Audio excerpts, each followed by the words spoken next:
Selamat datang di Banyuwangi Channel.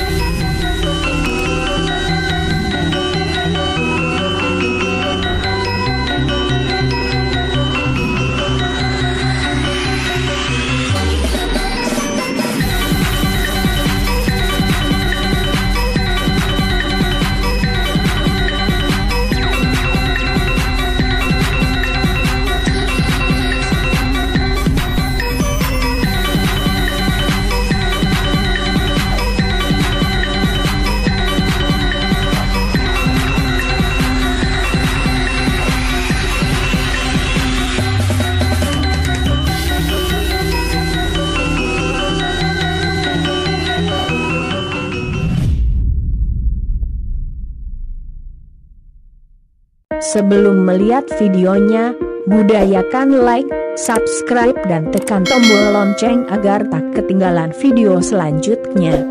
Terima kasih. Asal-usul suku Bali terbagi ke dalam 3 periode atau gelombang migrasi. Gelombang pertama terjadi sebagai akibat dari persebaran penduduk yang terjadi di Nusantara selama zaman prasejarah. Gelombang kedua terjadi secara perlahan selama masa perkembangan agama Hindu di Nusantara. Gelombang ketiga merupakan gelombang terakhir yang berasal dari Jawa, ketika Majapahit runtuh pada abad ke-15. Seiring dengan Islamisasi yang terjadi di Jawa, sejumlah rakyat Majapahit memilih untuk melestarikan kebudayaannya di Bali, sehingga membentuk sinkretisme antara kebudayaan Jawa klasik dengan tradisi asli Bali. Bangsa ini juga memiliki kehidupan yang teratur dan membentuk suatu persekutuan hukum yang dinamakan tanah atau dusun yang terdiri dari beberapa tani atau banua. Persekutuan hukum inilah yang diperkirakan menjadi cikal bakal desa-desa di Bali. Bangsa inilah yang kemudian menurunkan penduduk asli Pulau Bali yang disebut orang Bali Mula, atau ada juga yang menyebutnya Bali Aga.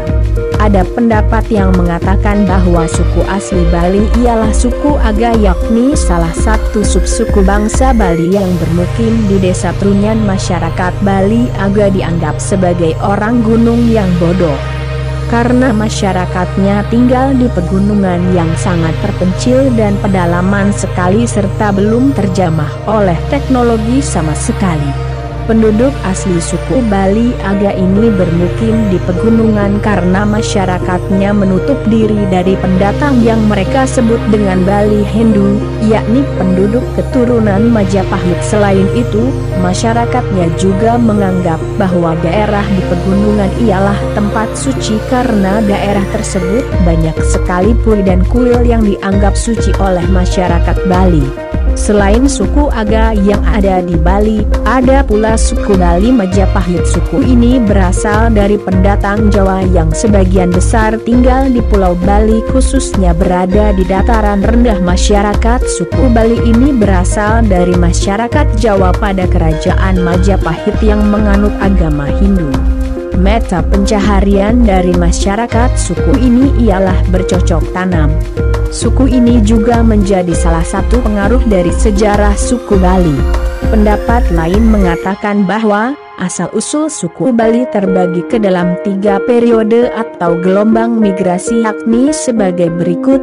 Gelombang pertama terjadi sebagai akibat dari persebaran penduduk yang terjadi di Nusantara selama zaman prasejarah. Gelombang kedua terjadi secara perlahan selama masa perkembangan agama Hindu di Nusantara. Gelombang ketiga merupakan gelombang terakhir yang berasal dari Jawa, ketika Majapahit runtuh pada abad ke-15. Seiring dengan Islamisasi yang terjadi di Jawa, sejumlah rakyat Majapahit memilih untuk melestarikan kebudayaannya di Bali, sehingga membentuk sinkretisme antara kebudayaan Jawa klasik dengan tradisi asli Bali. Terletak di pinggir Danau Batur dan dikelilingi tebing bukit, Desa Trunyan memiliki banyak keunikan sebagai sebuah desa kuna dan Bali Aga, Bali asli.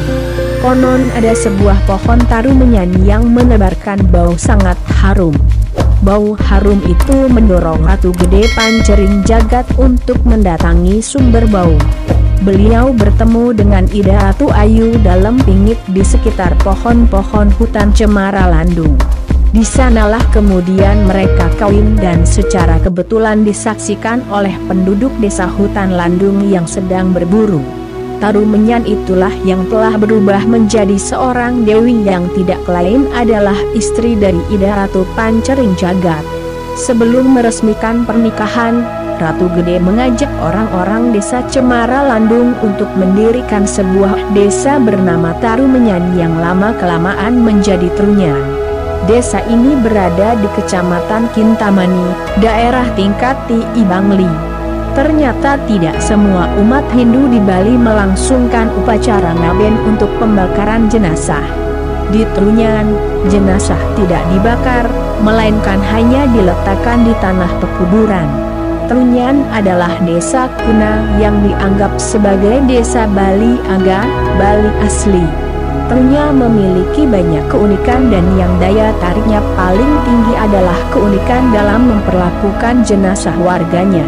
Trunyan memiliki 3 jenis kuburan yang menurut tradisi desa Trunyan, ketiga jenis kuburan itu diklasifikasikan berdasarkan umur orang yang meninggal, keutuhan jenazah dan care penguburan, yaitu kuburan utama adalah yang dianggap paling suci dan paling baik yang disebut Setrawayah.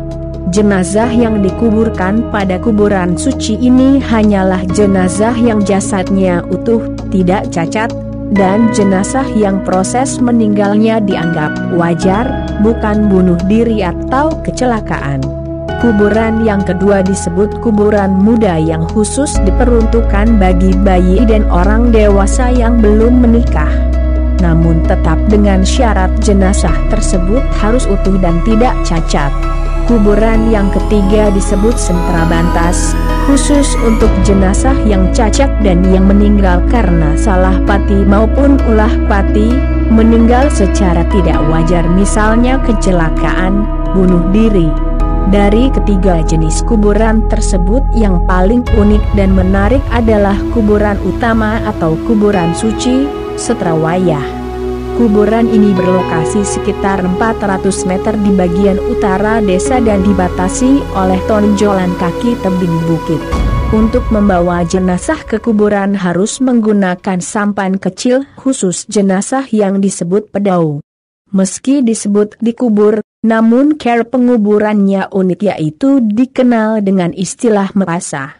Jenazah yang telah diupacarai menurut tradisi setempat diletakkan begitu saja di atas lubang sedalam 20 cm, sebagian badannya dari bagian dada ke atas, dibiarkan terbuka, tidak terkubur tanah. Jenazah tersebut hanya dibatasi dengan ancak saji yang terbuat dari sejenis bambu membentuk semacam kerucut, digunakan untuk memagari jenazah. Di Setrawayah ini terdapat 7 liang lahat terbagi menjadi 2 kelompok.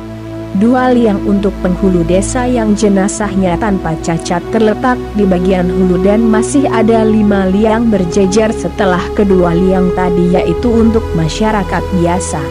Jika semua liang sudah penuh dan ada lagi jenazah baru yang akan dikubur, jenazah yang lama dinaikkan dari lubang dan jenazah barulah yang menempati lubang tersebut. Jenazah lama ditaruh begitu saja di pinggir lubang.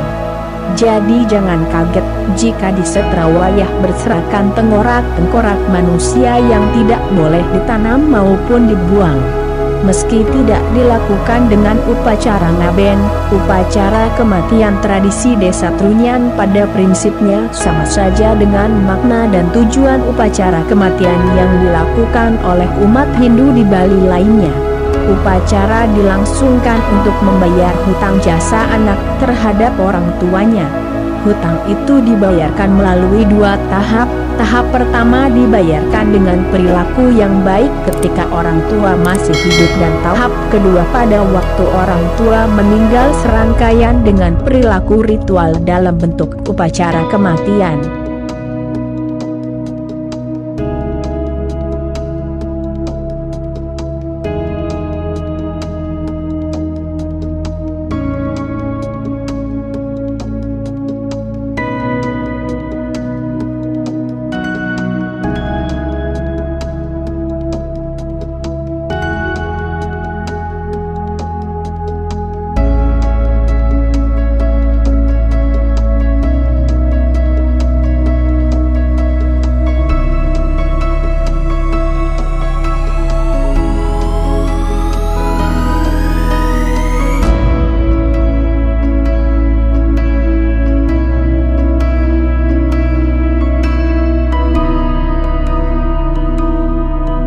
Demikian penjelasan dari kami versi Banyuwangi Channel, dan nantikan video episode kedua masih tentang suku Bali, dengan care subscribe channel ini dan terima kasih.